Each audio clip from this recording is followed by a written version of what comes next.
There's now 27 Pixar movies, so here's my ranking of all of them. What's going on, guys? I'm Chris, and welcome back to another video. So today I'm doing my tier list ranking of all 27 Pixar movies, including Elemental, which just hit theaters. Check out my review linked up above. I'm doing this tier list style, so I'll dive into those tiers in a second, but before I do, be sure to hit the like button, comment down below your ranking of the Pixar movies, as well as where does Elemental land for you, and of course subscribe and hit that notification bell to help me reach my goal of 80,000 subscribers here on the channel. It would mean a lot. Alright, so the tiers I have today are top 5, great, solid, meh, and bad. I like having top 5 in there. It kind of makes this a little harder in terms of just throwing stuff up in the top tier. But starting us off, these are all randomized, by the way. First, we've got Cars 3.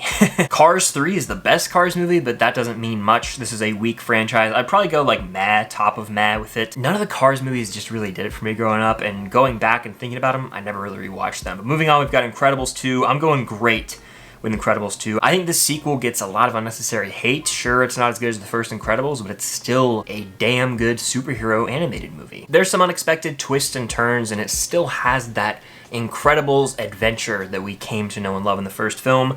I really dig this one, and I never understood the hate it got. It's borderline a top 10 Pixar movie for me to this day, as hot of a take as that might be. But then we've got Brave. This is going in the bad tier. Brave is a movie that is so hard to rewatch. It becomes a snooze fest really quickly and goes off the rails with the whole bear storyline. It's one of the more forgettable Pixar films. But then we've got Inside Out, which is yet again a great Pixar movie. In fact, I'm gonna put it at the top of great. It's damn near top 5. I can't go that high with it because personal preference does come into play here. But Inside Out is a great movie. We're getting a sequel that comes out next summer. Sign me up for that. The Bing Bong scene never fails to rip my heart out. It is one of the more emotional Pixar films, and Michael Giacchino's score, truly great. Moving on, though, we've got Lightyear. This is a movie I have not revisited since theaters.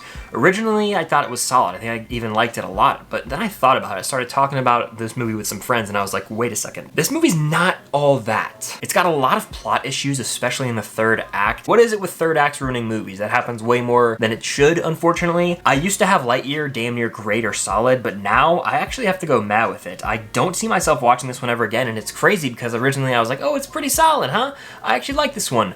But the more I talk about it and really break down what goes down in this movie, it's a lackluster film. Moving on, though, we've got Monsters, Inc. You already know. Come on now. This is a top 5 Pixar movie. I'm putting it up there. It is a movie that captures all the emotions. I laugh, I cry at the end. It's got this adventure feel. Mike and Sully are such a lovable duo, and them getting entangled with this whole story where they have to get Boo back to her home. It makes for a great quick hitter adventure. And Randall, one of the more slept on Pixar villains. This is a top 5er for me, and the opening music, I was blasting in my car earlier today. It's fantastic stuff. Then we've got Finding Dory, a movie that I think also gets a little too much hate. I'm gonna put Finding Dory in the solid tier. I think this is a solid watch. It's a harmless Pixar sequel. It's not as good as Finding Nemo. Not many movies can be. That's a damn near top 5 for a lot of people when it comes to Pixar movies, but I like the introduction of Hank the Octopus. Dory's more at the forefront here. We get to see a young Dory. Very adorable story, and it's heartwarming. I can't complain. Finding Dory, it's got the laughs, but it's also a very heartwarming story about Dory reuniting with her family. I really appreciate this one, and I think it ages pretty well, at least for me. I like it. So moving on, we've got Turning Red. This is a movie that I saw once, and it was on Disney+. It was fine. Fine at best. I thought it was rather irritating and forgettable, so I'm gonna put it in meh. I think I actually prefer Lightyear over it. A lot of the recent Pixar movies I genuinely forget I even watched because they just lack any of the flair or magic of a lot of these other classics on the list. But Turning Red was fine. I liked the music. I think they had like an original song that was kind of a bop. The animation style, of course, was great, but the characters, forgettable. Moving on, we got Monsters University. Solid. I'm actually gonna put it above Finding Dory in solid. One of the better Pixar sequels, I would say, and another movie that I don't understand the overwhelming amount of hate for. It gives us the origin of Mike and Sully. This is one of the best Pixar duos. How did they meet? They met at Monsters U, and we get the whole scare game sequence here with Uzma Kappa. There's so many lovable side characters in this film. It's charming, and I appreciate what they did. It doesn't feel like a repeat of Monsters, Inc. It took a chance with this prequel. I definitely like Monsters University, never understood the overwhelming negativity towards it. But then we've got Up. Up is a movie that I adore. It's a movie that me and my girlfriend watch, and we both just cry every time. I just watched Elemental, and the opening short, Carl's Date, had me tearing up in the theater. It's a very special movie. Adventure is out there. That hits hard. I think this is like my 6th favorite Pixar movie. It's right on the fence, so I'm gonna go top of great with it. I don't understand the critiques. A lot of people say it falls off after the first 10 minutes.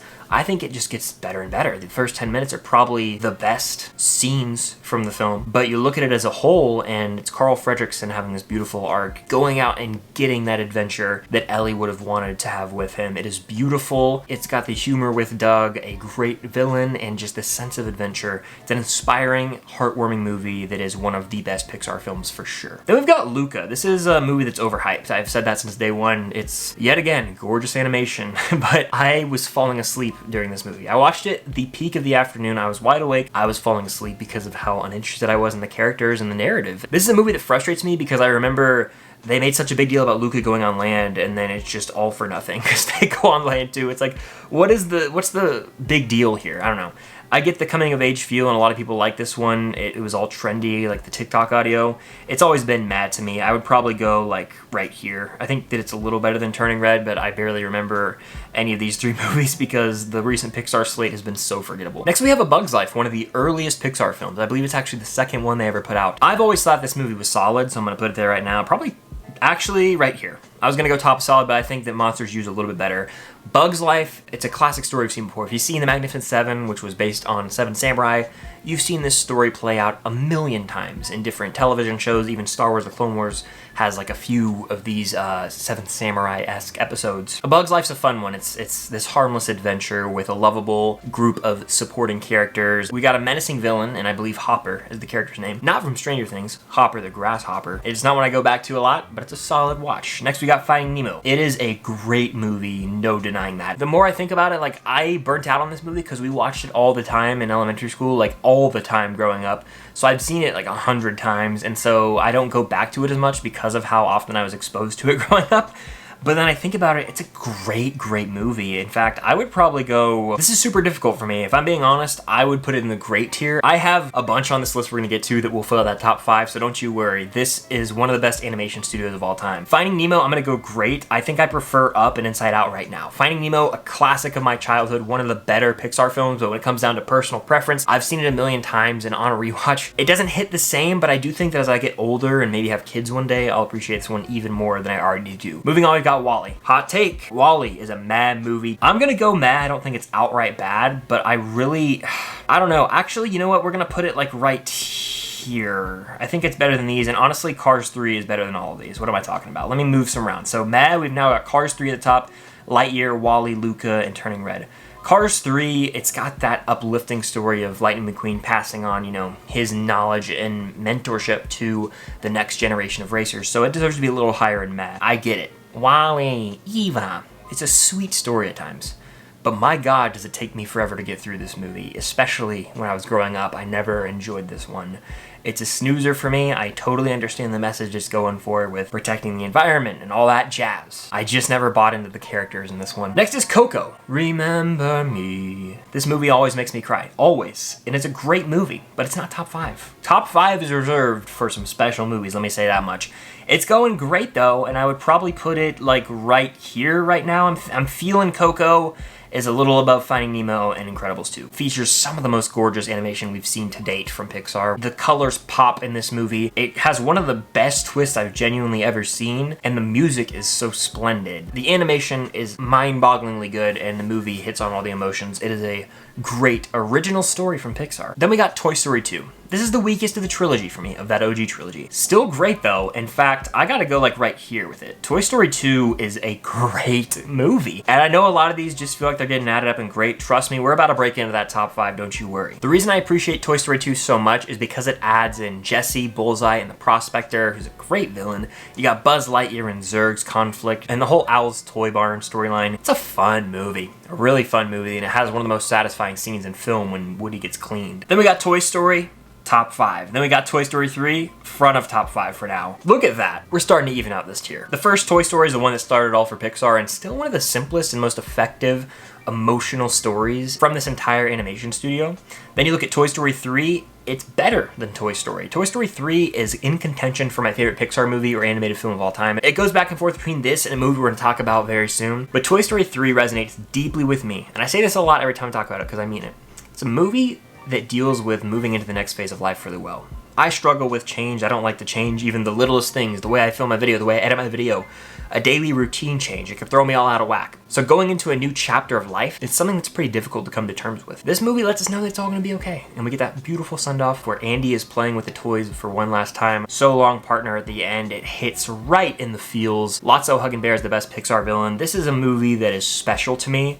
It's at the top of top 5 for right now, but it might be dethroned very shortly. Next we have Elemental. I just got out from this movie a few hours ago, and my review is up on the channel now. Check it out, linked up above. Elemental had moments, or elements I should say, that I enjoyed, especially when it is working as like this coming-of-age romance movie with some family drama elements. I thought the animation was stunning, and I feel like I'm beating a dead horse when I say that because the animation is really great in this movie. Like each character or element has like their own unique style of animation, sort of showing the divisiveness among society. But when it comes down to the movie itself, it's lacking in story, in pacing, in really compelling characters. I found them to be irritating. A lot of the decisions this movie made frustrate the hell out of me. And it rehashes a lot of the same conflict near the end to the point of like nausea. I was like, okay, we get it. Yes, it still managed to warm my heart, but I would probably go back of solid right now. It could fall to meh over time, but it was a solid enough watch, like a 3 out of 5 star movie, but I just wish that Pixar could capture that magic they once had. I think the golden days for the studio could be gone. Next we have The Incredibles. This is a top 5er.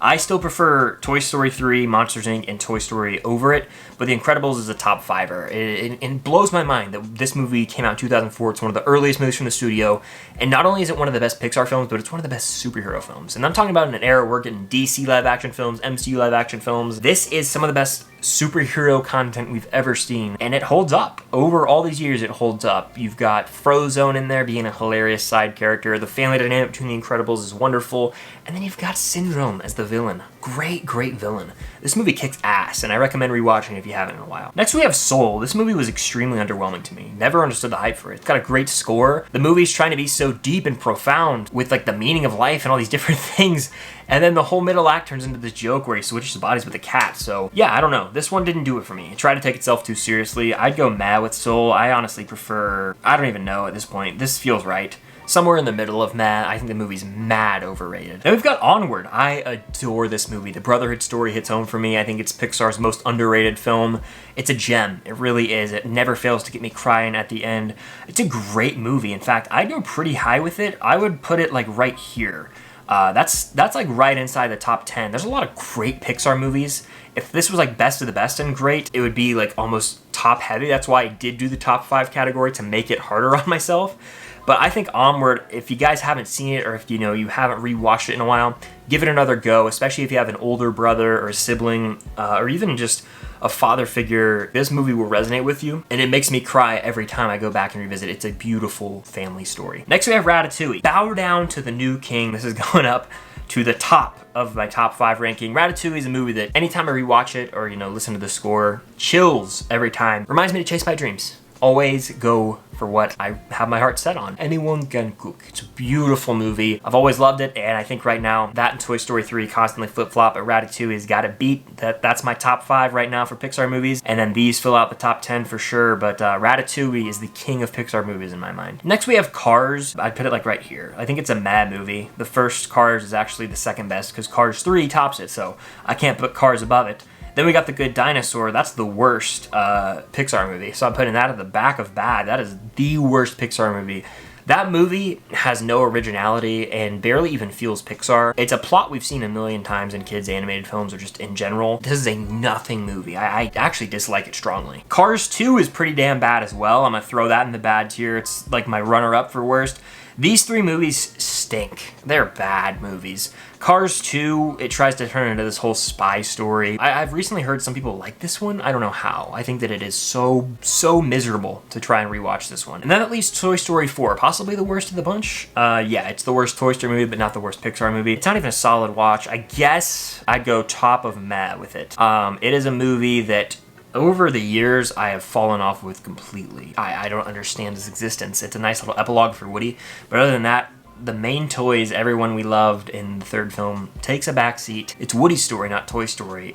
Sure, it's got a beautiful final moment, but it's not necessary. It's not. And they're gonna make a fifth movie. It'll make $1 billion, but it's so unnecessary. Money's the name of the game, I get it, but come on, you're draining Toy Story at this point. So that's just my tier list ranking of all these Pixar movies. Let me know in the comments down below what your favorite Pixar movie is. Where does Elemental place? And again, check out my review of that movie linked up above and probably down below. Subscribe and hit that notification bell to help me reach my goal of 80,000 subscribers here on the channel. It would mean a lot. Thank you all for watching, and until next time, I'll see you guys later.